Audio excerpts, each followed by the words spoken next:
Praise the lord. మన ప్రియుడును రక్షకుడైన యేసుక్రీస్తు వారి నామంలో మీ అందరికీ వందనాలు తెలియజేస్తున్నానండి. అందరికీ కూడా క్రిస్మస్ శుభాలు. పిల్లలందరికీ ఎంతో ఇష్టమైనటువంటి క్రిస్మస్ తాత, క్రిస్మస్ బాబా అని కూడా పిలుస్తారు. అది వాడుక భాషలో ఇంకా క్రిస్మస్ తాతగా మనం పిలుచుకుంటున్నాం. అలాంటి ఈ క్రిస్మస్ దినాల్లో ఈ క్రిస్మస్ తాతను మరి ఎందుకు మనము సంఘాల్లో, చర్చుల్లో మరి కనిపిస్తూ ఉంటాడు? అసలు క్రిస్మస్‌కి, క్రిస్మస్ తాతకి ఏంటి సంబంధం అనేది ఈరోజు మన వీడియోలో తెలుసుకుందాం. మరి ఈ వీడియో పిల్లలందరికీ కూడా చాలా ఇంట్రెస్ట్‌గా ఉంటదని అనుకుంటున్నాను. తప్పకుండా నచ్చితే లైక్ చేయండి. క్రిస్మస్ తాతకి 130 పేర్లున్నాయి. ఎందుకంటే క్రిస్మస్ తాతను ప్రపంచ దేశాల్లో ఉన్నటువంటి క్రైస్తవులందరూ కూడా మరి ఈ క్రిస్మస్ దినాల్లో ప్రతి చర్చిలో కూడా శాంతా క్లాజ్ గారి వేషం వేసుకుని మరి పిల్లలందరికీ కూడా చాక్లెట్లు విసురుతూ ఉంటారు కదా! చాలా మంది చూసే ఉంటారు. మరి ఎందుకని ఈ క్రిస్మస్‌కిని అలాగే ఈ క్రిస్మస్ తాతకిని సంబంధం ఏమిటి అనేది ఈరోజు మన వీడియోలో తెలుసుకుందాం. ప్రతి దేశంలో కూడా వారి వారి భాషలను బట్టి సెయింట్ నికోలస్ గారి పేరు మారుతూ వచ్చింది. ఒక్కొక్క చోట ఒక్కొక్కలా ఆయన్ని పిలిచారు.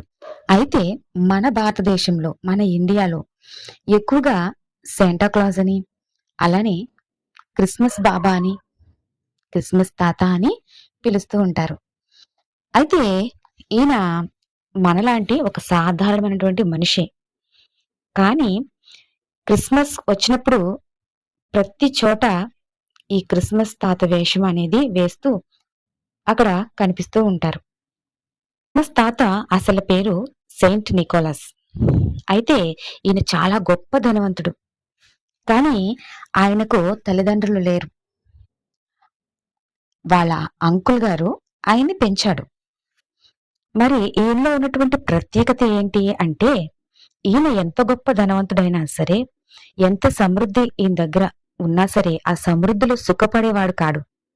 ఆనాటి కాలంలో మరి చిన్న వయసులో నుండే తల్లిదండ్రులు పోగొట్టుకున్నప్పటికీ కూడా దేవుని యందు భయభక్తులు కలిగి జీవించేవాడు సెయింట్ నికోలస్ గారు. అక్కడ చాలా మంది బీద పిల్లలకు మరి ఈయన సహాయం చేస్తూ, వాళ్ళని ఆదరిస్తూ, మరి వాళ్ళందరికీ కూడా దేవుని సువార్తను ప్రకటిస్తూ, ప్రతి వారికి కూడా చేయగలిగేటువంటి సహాయాన్ని ఆయన చేస్తూ, మరి ఎంత ఆస్తున్నా సరే అహంకారంగా జీవించకుండా అందరితో కూడా కలిసిమెలిసి జీవించేవాడు. అయితే ఒకనాడు దేవదూతల ప్రత్యక్షత ద్వారా ఆయన్ని బిషప్ గా ఎన్నుకుంటారు. ఈయన బిషప్ గా చేసినటువంటి ప్రాంతం ఏదంటే మైరా అనే ప్రాంతంలో ఈయన బిషప్ గా చేశారు.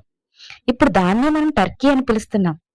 ఈ నికోలస్ గారు బిషప్ అయ్యాక కూడా మరి ప్రతి ఒక్క ప్రాంతంలోనూ తిరుగుతూ, వీధి వీధి తిరుగుతూ లేని వారిని చూసి, వారిని పలకరించి, వాళ్ళని ఆదరించి, వాళ్ళకి కావలసిన అవసరాలన్నీ కూడా తీరుస్తూ, వాళ్ళకి సహాయం చేస్తూ, మరి ఆయన చక్కగా వాళ్ళతో కలిసిమెలిసి ఉండేవాడు. సహాయం చేసే మనసు కలిగినటువంటి వాడు ఈ నికోలస్ గారు. ఆయన దేవుని చెప్పిన మాటను ఈయన పాటించాడు. అందుకే ఇప్పటికి కూడా ప్రతి చోట క్రిస్మస్ వచ్చినప్పుడు మరి ఈయన కూడా మనకు కనిపిస్తున్నాడు. మరి ముఖ్యంగా ఈయనలో చెప్పుకోవలసినటువంటి ప్రత్యేకమైనటువంటి విషయం ఏంటంటే, ఎవరికైనా మనం హెల్ప్ చేశామంటే కనీసం ఒక ఇద్దరికైనా చెప్పుకోకపోతే తృప్తి ఉండట్లేదు. ఇప్పుడున్నటువంటి సంఘాల్లో, ఇప్పుడున్నటువంటి క్రైస్తవ్యంలో చాలా మంది ఇలానే ఉన్నారు. కానీ ఈయన ఎంతమందికి హెల్ప్ చేసినా, ఏం చేసినా కూడా మరి వాళ్ళకి తెలియకుండా చేసేవాడట. ఇది ఎవరు చేశారో కూడా వాళ్ళకి తెలిసేది కాదట. అలా ఆయన ప్రతి ఒక్కరికి సహాయం చేస్తూ ఉండేవాడంట. మరి చర్చిలో పిల్లలొచ్చి దేవుడి దగ్గర ప్రార్థన చేసుకున్నప్పుడు వారితో మీరు దేవుణ్ణి ఏం కావాలో అడగండి. అడిగినవి అన్ని కూడా ఒక స్లిప్ లో రాసి అక్కడ పెట్టి దేవుడి దగ్గర ప్రార్థన చేసి వెళ్ళండి అనేవాడంట. అలానే పిల్లలు దేవుడిని అడుగుతూ ప్రార్థన చేసి ఆ స్లిప్ లో వారికి కావాల్సింది రాసి వెళ్ళేవారంట. అప్పుడు మళ్ళీ వచ్చినప్పుడు వారు ఆ స్లిప్ తీసి చూసినప్పుడు వారు ఏదైతే రాశారో ఆ రాసినటువంటి ఆ స్లిప్‌లో రాసున్న దాన్ని అక్కడ వారు చూసి చాలా ఆశ్చర్యపోతూ, సంతోషంతో మరి గంతులు వేస్తూ, దేవుడు నాకు సమాధానమిచ్చాడు. దేవుడు నాతో మాట్లాడాడు అని వాళ్ళందరూ కూడా ఎంతో సంతోషంగా కేరింతలు కొట్టేవారంట. ఎందుకంటే మరి అక్కడ చిన్న పిల్లల మనసులు ఎంత సున్నితంగా ఉంటాయో మనందరికీ తెలుసు. అలా చిన్న పిల్లలందరికీ కూడా దేవుడు సమాధానం ఇచ్చేవాడని, నీవడిగితే తప్పకుండా ఇస్తాడు అనే విషయాన్ని ఆయన అక్కడ తెలియజేయడం కోసం ఇచ్చే మనస్సు ఆయనకుంది. మనం అడిగితే దేవుడు తప్పకుండా ఇస్తాడని చిన్న పిల్లల పసి హృదయాలను మరి దేవుని వైపు తిప్పాడు సెయింట్ నికోలస్. అదేనండి మన క్రిస్మస్ తాత. సెయింట్ నికోలస్ ఇచ్చే మనసు కలిగినటువంటి వాడు.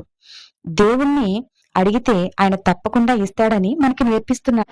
ఎంత గొప్పవారైనా సరే మనం మొదట దేవునికే ప్రాధాన్యత ఇవ్వాలి. కానీ ప్రతి చోట కూడా ఇప్పుడు క్రైస్తవ ఆచారాలుగా మారిపోతున్నాయి. ఈ క్రిస్మస్ అంటే చాలా మంది ఇంటిని శుభ్రపరుచుకుంటూ ఉంటారు. మరి లైటింగ్స్ పెడుతూ ఉంటారు. కొత్త బట్టలు, పిండి వంటలు, నగలు, చీరలు ఇలా రకరకాలటువంటి పండగ సంతోషకరమైనటువంటి వాతావరణం కోసం మరి వారు చేస్తూ ఉంటారు. తప్పు కాదు. కానీ నిజమైనటువంటి క్రిస్మస్ ఆనందాన్ని మన జీవితంలో మనము అనుభవించాలంటే మొట్టమొదటిగా వీటన్నిటికంటే దేవునికి ప్రాధాన్యత ఇచ్చి దేవుని వాక్యానికి ప్రాధాన్యత ఇచ్చేవారిగా ఉండాలి.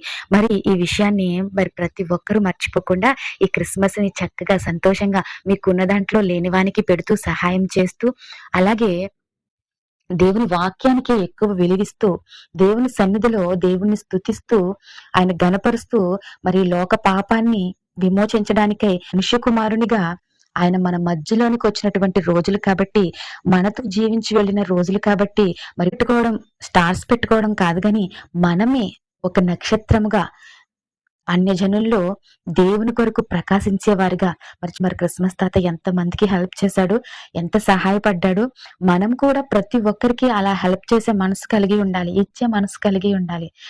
అప్పుడు మన పేర్లు కూడా జీవగ్రంథంలో రాయబడతాయి. క్రిస్మస్ తాత తన జీవితమంతా దేవుని కొరకు బ్రతికాడు. మరి దేవుని వైపు కొంతమందినైనా తిప్పగలిగాడు. మరి నువ్వు నేను ఏం చేస్తున్నాం దేవుని కోసం? ప్రతి ఒక్కరం కూడా దేవుని కోసం నిలబడే వారిగా ఉండాలి. దేవునికి మహిమ కలుగును గాక. God bless you all.